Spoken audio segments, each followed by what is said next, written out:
Le titre du message de ce matin, c'est le temps. Je dirais même, frères et sœurs, c'est le temps d'être très sérieux. Nous sommes entrés depuis quelque temps dans ce que la Bible appelle les derniers jours. Bien sûr, cette expression, les derniers jours, a commencé déjà avec la naissance de l'Église, il y a 2000 ans. Et j'aimerais dire ce matin que vraiment nous sommes dans les derniers des derniers jours. Les derniers des derniers des derniers.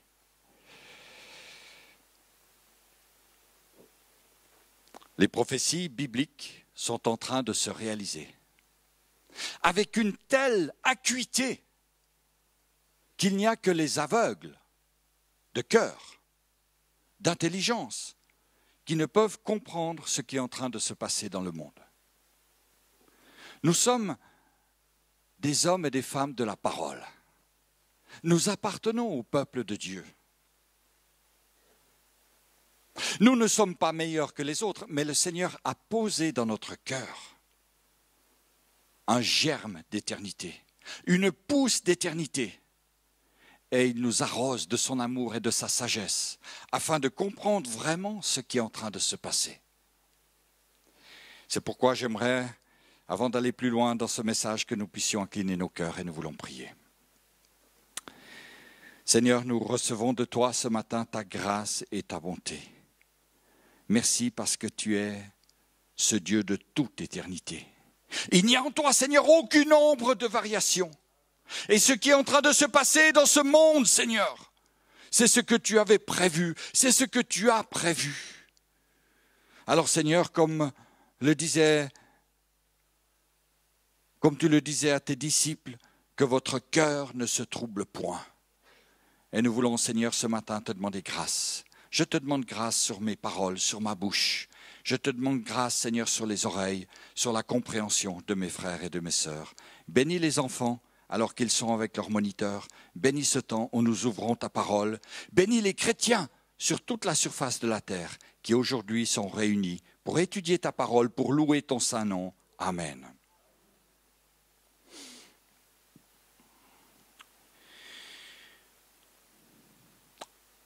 Le peuple chrétien doit être un peuple éveillé, doit être un peuple réveillé. Et il y a une expression particulière dans la parole de Dieu, une expression dont on a parlé d'ailleurs dans la dernière Soukhot, mercredi passé, une expression « fils de l'homme ». Et la Bible dit que les jours des fils de l'homme sont comptés. Que veut dire cette expression « fils de l'homme » ? On la retrouve 60 fois dans la Bible. Et cette expression désigne Jésus-Christ. Je l'ai dit tout à l'heure, 100% homme, mais aussi 100% divin. Alors lorsque la Bible parle des fils de l'homme, du Fils de l'homme, elle parle du Fils de Dieu, de Jésus-Christ. Et puis l'expression « fils de Dieu », elle revient une quarantaine de fois. Et j'aimerais dire aujourd'hui à chacun cette parole dans l'évangile de Luc au chapitre 17. Il dit aux disciples, « Des jours viendront où vous désirez voir l'un des jours des fils de l'homme, et vous ne les verrez point. On vous dira, il est ici, il est là, n'y allez pas, ne courez pas après. Car comme l'éclair resplendit et brille d'une extrémité du ciel à l'autre, ainsi sera le Fils de l'homme en son jour. » Alléluia. Rien que ces dernières heures, mes frères et sœurs, l'actualité devrait nous éveiller. L'actualité devrait nous rendre attentifs sur la réalisation de ces prophéties bibliques. Et la question que nous pouvons nous poser, que nous devons nous poser, somme toute, es-tu prêt ? Peut-être toi qui es là ce matin pour la première fois, excuse-moi de te tutoyer, mais tu es mon frère, tu es ma sœur. Et si tu es venu ce matin pour la première fois dans ce lieu, la question que je me permets de te poser, es-tu prêt ? Et dans ton cœur, tu vas dire, mais prêt à quoi? Oui, je suis prêt, mais je suis prêt pour ma journée, prêt pour mon repas de midi. Qu'est-ce qu'il veut dire le pasteur?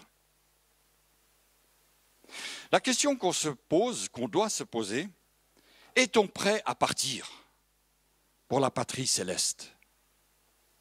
Est-on prêt à quitter cette terre le jour où le Seigneur le décidera? C'est vrai que c'est une question importante, mais j'aimerais aller plus loin. Es-tu prêt, mon frère, ma sœur, à bâtir le salut de ta maison?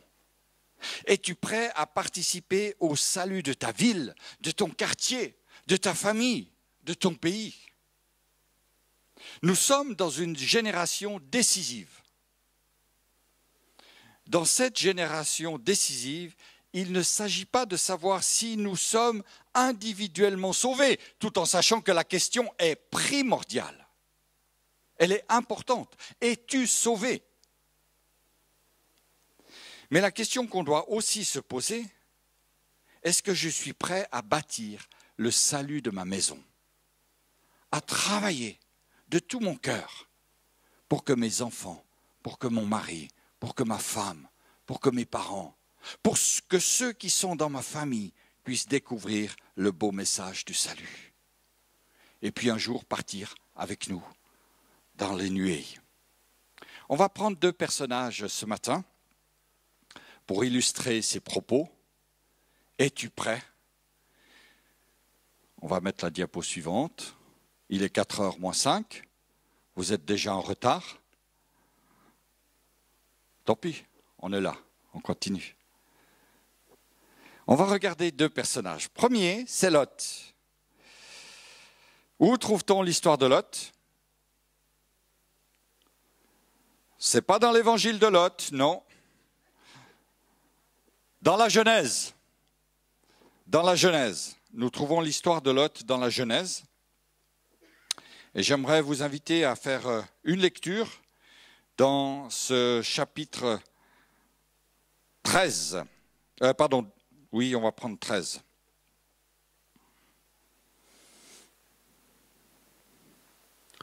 Genèse chapitre 13.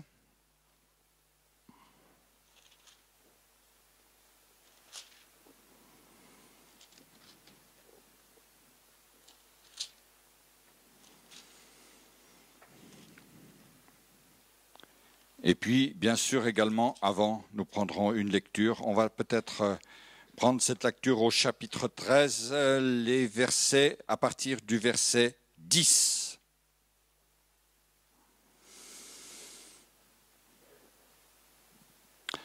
Il nous est dit ici que Lot leva les yeux et vit toute la plaine du Jourdain, qui était entièrement arrosée, avant que l'Éternel eût détruit Sodome et Gomorrhe. C'était jusqu'à Tsoar comme un jardin de l'Éternel, comme le pays d'Égypte. Lot choisit pour lui toute la plaine du Jourdain, et il s'avança vers l'Orient. C'est ainsi qu'ils se séparèrent l'un l'autre. Nous avons ici un récit de la vie de Lot. Lot, à un moment donné, fait un choix. Il est placé devant un choix comme nous aussi, nous pourrions être placés devant un choix. Et il choisit. Il regarde avec ses yeux et il fait un choix. Mais comment était la génération de Lot? La Bible nous dit, quelques versets plus loin, qu'à cette époque, les gens mangeaient, les gens buvaient, les gens achetaient, les gens vendaient, les gens plantaient, et nous le verrons également tout à l'heure, les gens bâtissaient. Il y avait un monde d'effervescence, et je dirais un monde qui est très similaire au nôtre aujourd'hui. Et puis, il y avait un monde à peu près semblable, à part quelques petites nuances. Nous allons le voir. Le monde de Noé. Noé et Lot ont certes pas vécu à la même époque, mais dans une région très proche l'une de l'autre. Aussi bien Noé que Lot connaissaient Dieu. Ils avaient le respect des choses de Dieu. Et il nous est dit que dans la génération de Noé, les gens mangeaient, les gens buvaient, les gens se mariaient. À quelque part, cela ressemble à la génération de Lot. Simplement que dans la génération de Lot, le monde est déjà beaucoup plus actif. On construit, on vend, on achète, on plante. Un peu ce qui se passe dans notre monde aujourd'hui, en 2012.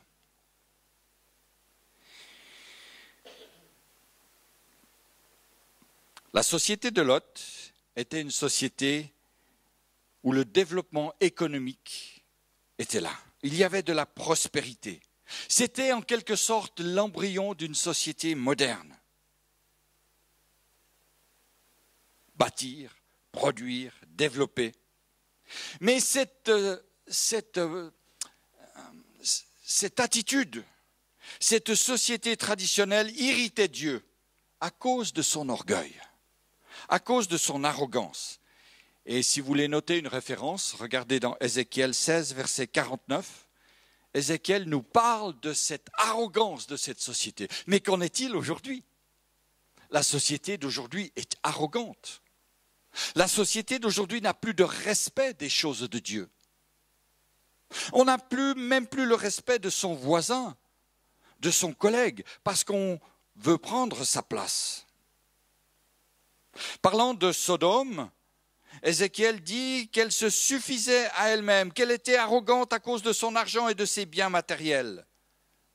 Elle ne se souciait pas, cette ville de Sodome, de ceux qui étaient autour d'elle et qui vivaient dans le besoin.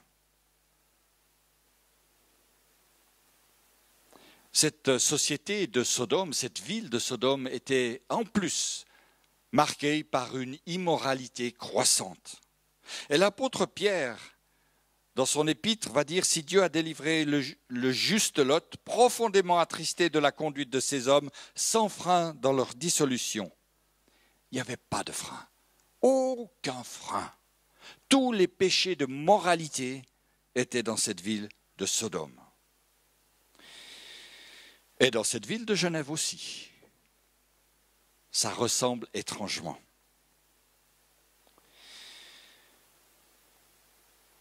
L'une et l'autre,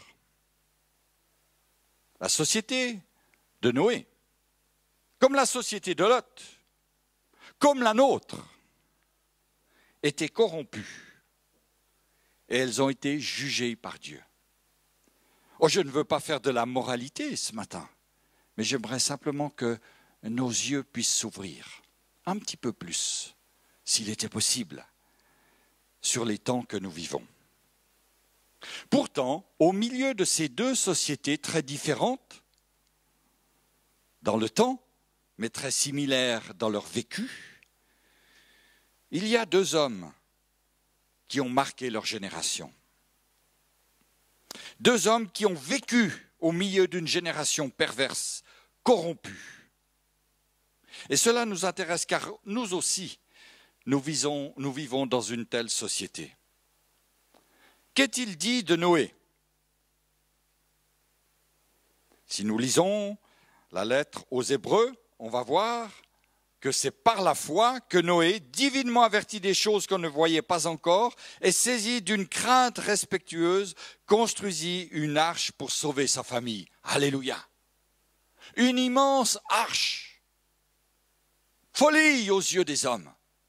Construire une arche avec une grandeur extraordinaire. Et dans cette arche, les animaux y sont rentrés deux par deux. Le miracle de Dieu. Noé était un homme à l'écoute de Dieu. Il a su écouter ce que Dieu lui disait. Il ne s'est pas laissé impressionner par le monde qui était là à côté de lui. Il va saisir la bénédiction que Dieu lui donne. Et j'aimerais, frères et sœurs, que nous puissions réaliser ce matin que Dieu a une bénédiction pour notre vie. Qui que vous soyez ce matin, Dieu a une bénédiction pour votre vie, pour votre maison, pour votre famille. Oh, tu es peut-être jeune. Quel âge tu as, Monica? Combien? 14 ans. Tu espères vivre jusqu'à 140? 10 fois plus. À 14 ans, tu peux te dire, mais attends, moi j'ai des projets devant moi. À 20 ans, j'ai des projets devant moi. À 50 ans même, on a des projets. Ma sœur Francesca, elle a aussi des projets. Nous avons tous des projets. Mélissa aussi, hein, tu as des projets, je sais. Mais est-ce que nos projets sont placés devant Dieu? Est-ce que nos aspirations, elles sont éclairées par la parole de Dieu? On peut même se demander, mais est-ce que mon projet est dans le cœur de Dieu? Et j'aimerais dire ce matin, si nos projets sont dans le cœur de Dieu, la bénédiction est là. Alléluia! La bénédiction est là. Alors on va laisser de côté un petit peu notre ami Noé et on va regarder quelques instants à Lot.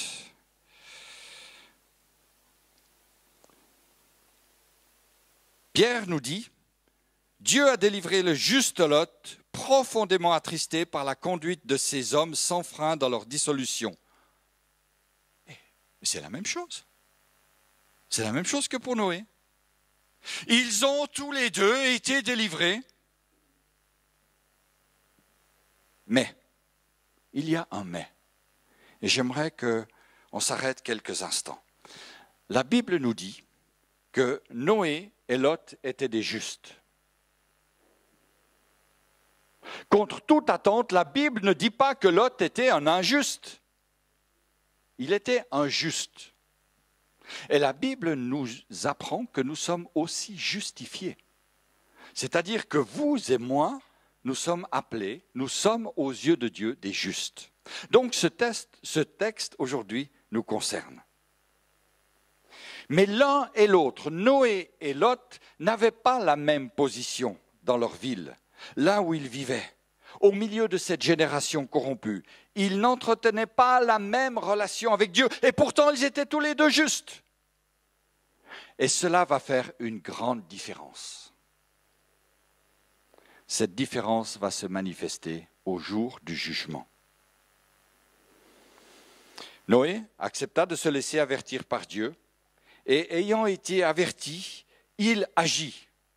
Quand vint le jugement, il entra dans l'arche. Dieu ferma la porte, et lorsque Dieu ferme une porte, personne ne peut l'ouvrir. Dieu ferma la porte, et le déluge arriva. Lot, lui, tourmentait son âme tous les jours. Tous les jours, son âme était tourmentée en voyant ce qui se passait autour de lui. Mais il ne prit pas de décision salutaire pour sa famille. Néanmoins, il fut délivré par les anges. Seulement, lorsqu'il quitta Sodome, il en sortit quasiment seul, laissant tout derrière lui. Oh, certains diront, mais sa femme est partie avec lui. Ah oui, mais elle n'a pas été bien loin. Madame Lot, Lottie pour les intimes, transformée en statue de sel.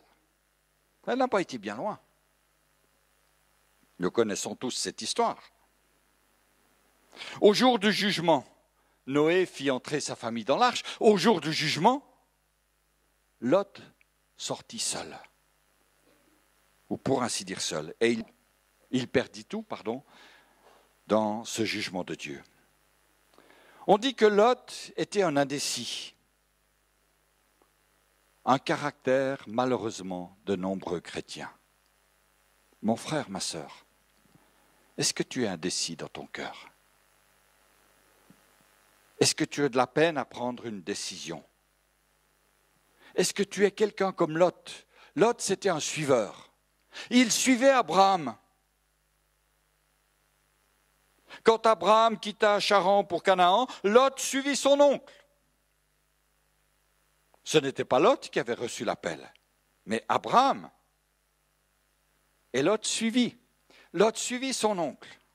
Et quand Abraham descendit en Égypte à cause de la famine, Lot, la valise à la main, suivait tonton. La bénédiction de Dieu les accompagnait, alléluia. Lot était béni parce qu'Abraham était béni. Et la bénédiction du Seigneur permit la multiplication de leurs troupeaux, à tel point qu'à un moment donné, il y avait tellement de brebis, d'agneaux, de chèvres, tellement de bergers, qu'il fallait séparer les troupeaux de Lot et les troupeaux d'Abraham. Une querelle éclata, à tel point qu'Abraham dit, si tu vas à droite, j'irai à gauche, si tu vas à gauche, j'irai à droite. Alors arrêtons-nous quelques instants sur ce choix de Lot. Nous avons lu ce verset tout à l'heure, Lot leva les yeux. Alors je trouve ça un petit peu paradoxal. J'arrive pas à comprendre. Lot lève les yeux et il voit la plaine. Pour moi, il y a un truc qui ne joue pas. Alors, si vous avez compris, venez m'expliquer après. Moi, je n'ai pas compris. Mais enfin, toujours est-il que Lot va choisir la plaine. Il va choisir les beaux paysages, la belle verdure, les palmeraies. Il va faire un choix. Il voit le Jourdain, il voit la mer, la plaine verdoyante. Et puis là, il voit aussi la ville de Sodome. Oh, c'est là que je vais aller. Mais je ne vais pas rentrer dans la ville, parce que je sais que c'est mauvais. Je vais rester juste là, en périphérie, là où il y a la grande rocade. Je ne vais pas rentrer dans la ville, je vais rester à l'extérieur. Dans la pensée de Lot, il y a une comparaison. Et très souvent, mes frères et mes sœurs, nous sommes appelés à faire des comparaisons. Un jardin de l'Éternel, va dire Lot. C'est un jardin de l'Éternel comme le pays d'Égypte. Mais mes frères et sœurs, est-ce que le jardin de l'Éternel est comme l'Égypte? Vous savez, c'est souvent ce qu'on entend. Je m'en irai plus en Égypte, je vais en Israël. Il y a un petit chant qui dit cela. Pasteur, je veux aller là-bas, je sais que je prends un risque, mais je suis convaincu que c'est la direction de Dieu. Et le dimanche, il chante, je m'en irai plus en Égypte, je vais en Israël. Mais là, il y a une tentation, il y a quelque chose qui ressemble. Lot disait en quelque sorte qu'en descendant dans le pays de Sodome, il n'allait pas vers la perdition, mais il allait vers le jardin de l'Éternel. Mensonge. Descendre à Sodome lui rappelait l'Égypte. Et parfois, mes frères et sœurs, dans notre vie chrétienne, nous faisons certaines choses qui nous rappellent notre passé, qui nous rappellent le temps où nous étions bandits, voleurs, escrocs. Mes frères et sœurs, ne faisons pas ce genre de choix. C'est un pays comme l'Égypte. Je vais y aller, mais je ne vais pas rentrer dans Sodome.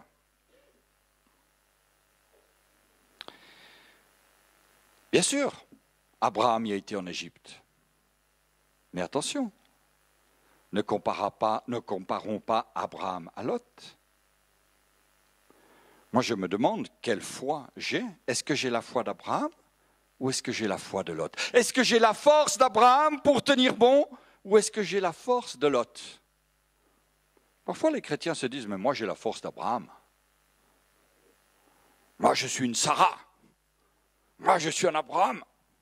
Waouh, que peut me faire le monde? Et puis là, il se ramasse une gamelle monumentale. Soyons vigilants. Au jour de la détresse, Abraham a trouvé la force pour remonter. la force pour refaire surface, la force pour quitter l'Égypte. Mais dans le cœur de Lot, il y a toujours l'Égypte qui est restée là. Il y a toujours eu le rappel de ce temps qu'il a passé là-bas. Et j'aimerais dire, mes frères et mes sœurs, quand viendra le temps des choix, quand vienne dans nos vies le temps des choix, souvent nous nous rappelons notre passé. Vous êtes d'accord avec moi? Maintenant, on va un petit peu plus loin dans notre réflexion. Nous avons dans nos maisons des enfants, des ados, des jeunes. Notre marche chrétienne nous a peut-être conduits dans tel et tel lieu, comme Abraham a conduit Lot avec lui. Quel souvenir de notre vie, de notre comportement, de nos attitudes, est-ce que nos enfants gardent dans leur cœur? Est-ce que c'est un souvenir de l'Égypte? Ou est-ce que c'est le souvenir d'un homme et d'une femme de Dieu, un Abraham et une Sarah? En tant que parents, nous avons le devoir de bien prendre nos responsabilités, de bien réfléchir à nos décisions. Nous faisons des choix. Lorsque je remplis ma feuille d'impôt, ça va bientôt venir pour les Suisses. Ah oui, bravo!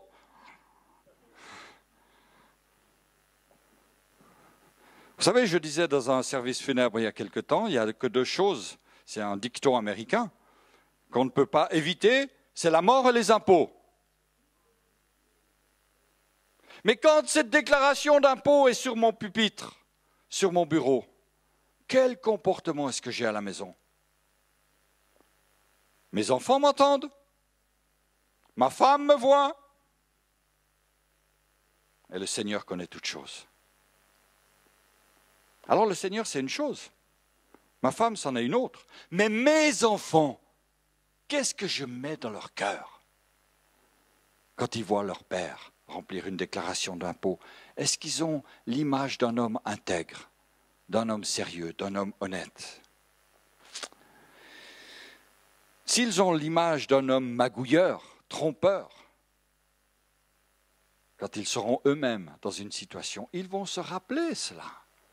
Et ils vont malheureusement souvent copier. Alors, quelle a été l'erreur de Lot? Lot choisit pour lui, Genèse 13, verset 11, toute la plaine du Jourdain, et il s'avança vers l'Orient. C'est ainsi qu'ils se séparèrent l'un l'autre. L'erreur de Lot. Lot a glissé très doucement dans une tentation de facilité. Je vais descendre. Je serai à l'extrémité du pays de Sodome. Je sais que c'est une ville de pécheurs, de gens méchants. Je n'irai pas là, simplement je resterai à la limite. Je ne serai qu'un voyageur dans ce monde. D'ailleurs, tonton Abraham, nous sommes tous des voyageurs. Il a argumenté avec son oncle. C'est ce que beaucoup de chrétiens disent, je ne suis qu'un voyageur. Je pourrais toujours m'en aller. Si ça vient chaud, je m'en irai. Et plus loin, dans Genèse 14, verset 12, la Bible nous dit qu'ils enlevèrent aussi avec ses biens Lot, fils du frère Abraham, qui demeurait à Sodome, et ils s'en allèrent. Mais tiens, Lot n'avait pas dit qu'il allait habiter à l'extérieur dans une tente. Et là, ce texte nous dit qu'il était dans une maison. Il demeure dans une maison à Sodome. Il avait oublié qu'il voulait être simplement un voyageur avec sa tente. La tente, c'est bien agréable. Mais dans l'esprit, Lot avait quand même des désirs qui n'étaient pas ceux de Dieu. Et il a tellement manipulé les circonstances que finalement il est rentré dans une maison.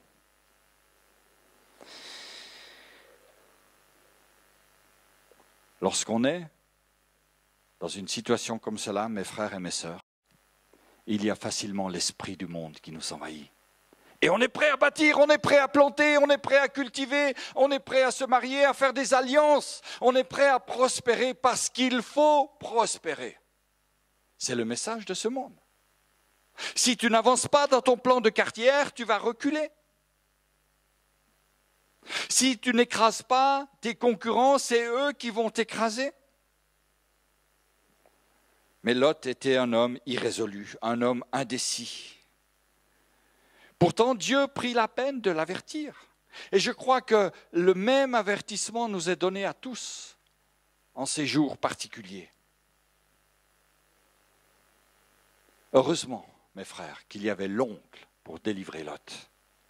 Quand nous sommes perdus dans le Sodome, le Seigneur peut envoyer des épreuves, non pour nous accabler, mais pour nous délivrer, pour nous ramener dans le chemin. Et je prie de tout mon cœur pour que chacun d'entre nous, nous puissions rester dans le chemin du Seigneur. Que jamais la tentation de Sodome vienne à prendre le dessus sur notre vie. Mais la tentation, elle est là. Si elle n'est pas là aujourd'hui, elle sera là demain. Nous sommes tentés parce que le monde nous presse. Mais Dieu nous rappelle que nous avons des choix à faire et que nos choix sont parfois très lourds de conséquences.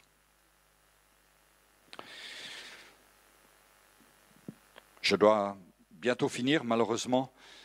J'aimerais simplement rappeler encore quelques points de la vie de Lot, et puis nous verrons Abraham jeudi prochain, lors de la rencontre de prière, d'intercession. Je donnerai quelques pensées sur la vie d'Abraham.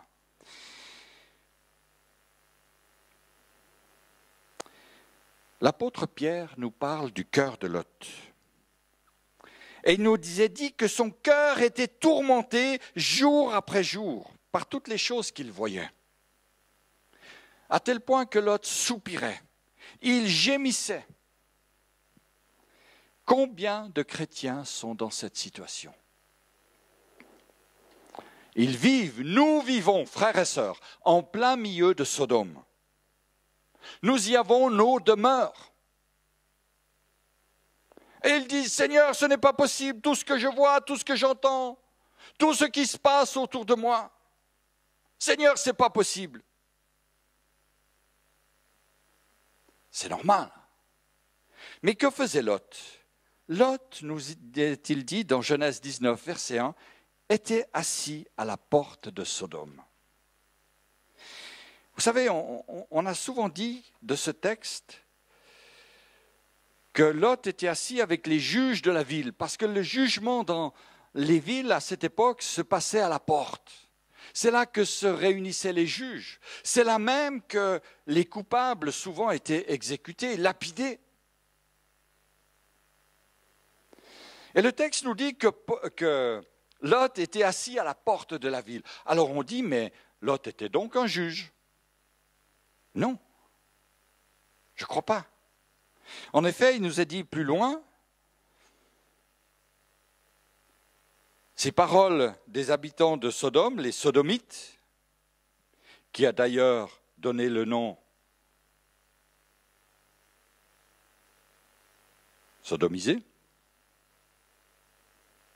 je vous le laisse, sodomie. Il nous est dit ici que les Sodomites disent de Lot, tu te prends pour un juge. Tu te prends pour un juge. S'il avait été juge, frères et sœurs, il ne l'aurait pas dit, tu te prends pour un juge. J'en conclus donc qu'il n'était pas juge. Mais alors, que faisait Lot à la porte? Moi, j'aimerais vous dire, et les paroles qui sont maintenant présentes dans mes notes sont très importantes. Moi, je crois que Lot allait prendre un bol d'air frais. Il allait un peu sortir de la ville.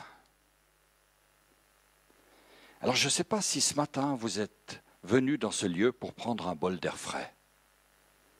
Quittez votre maison, où ça sent le pétard, où ça sent la révolte, où ça sent la pourriture. Au sens figuré, bien sûr, pas au sens propre. Vous avez peut-être quitté votre maison parce que c'est devenu insupportable. Et le dimanche, vous avez besoin de votre bol d'air frais. Mais mes frères et sœurs, on ne vient pas à l'église pour prendre un bol d'air frais. Lot sortait à la porte de la ville pour prendre son bol d'air frais. Et puis ensuite retourner vers sa femme, vers ses filles. Oh, que le monde est mauvais! Mais merci Seigneur, j'ai pu voir le désert, j'ai pu voir la plaine, j'ai pu voir. J'ai pris mon bol d'air frais. Maintenant, je suis bon pour 24 heures. Les chrétiens disent, mais moi je vais à l'église. Et quand je sors, je suis gonflé pour la semaine. N'est-il pas vrai? Ben, si c'est vrai, alléluia. Mais la marche chrétienne n'est pas seulement un bol d'air frais, mes frères et mes sœurs. La marche chrétienne est bien plus que cela. Parce que si je me contente d'un bol d'air frais, je vais mourir d'asphyxie tôt ou tard.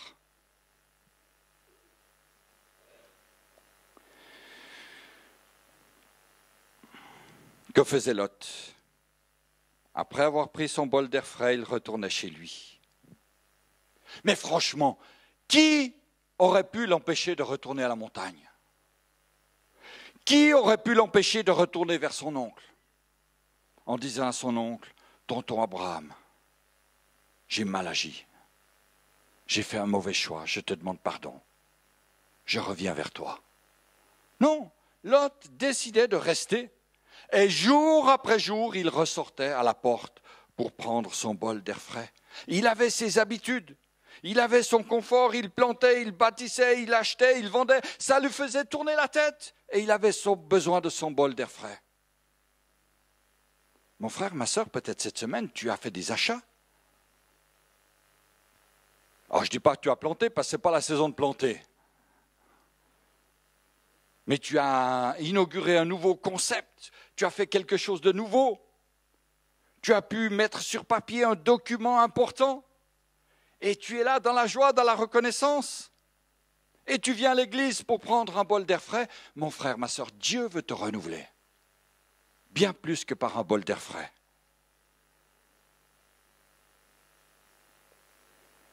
Et je termine avec cette pensée.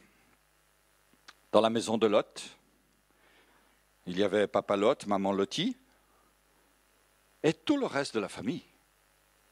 Et ils ont vu ce que papa faisait. Ils ont vu comment papa était. Vous savez, nos enfants, ils nous regardent.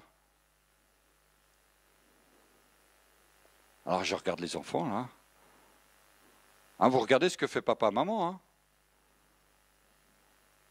Les enfants nous regardent. Ils voient comment on réagit. Ils voient comment on gère un conflit. Comment on gère une situation difficile, comment on gère le stress de la semaine, comment on gère notre vie chrétienne.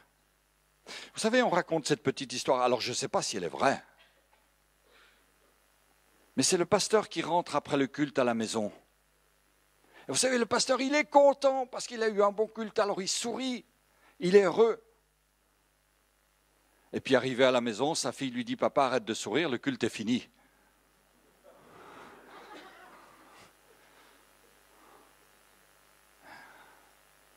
On fait des fois les hypocrites. Comment ça va? Ouais, ça va bien, ça va bien. En réalité, ça va très mal. Mais quand on est à la maison, les enfants, ils voient que ça fait mal, que ça va mal. Et ils se disent, mais papa, il y a 10 minutes, il a dit au pasteur que ça allait bien. Puis maintenant, il arrive à la maison et il dit à maman que ça ne va pas. Il y a quand même un problème. Lot n'a pas rendu un bon témoignage envers ses enfants. Et je termine avec cela. Il a été sauvé? Oui. Lot a été sauvé? Oui. Mais les siens, il les a perdus. Et mes frères, mes sœurs, nous avons une responsabilité envers nos enfants, envers ceux qui sont dans notre maison, envers ceux qui sont avec nous dans le monde du travail. Nous devons avoir des comportements d'Abraham. Alors, si vous voulez savoir ce qu'a fait Abraham, venez jeudi à la réunion de prière. Que Dieu vous bénisse. Nous inclinons nos cœurs. Seigneur, merci pour ta grâce sur chacune de nos vies.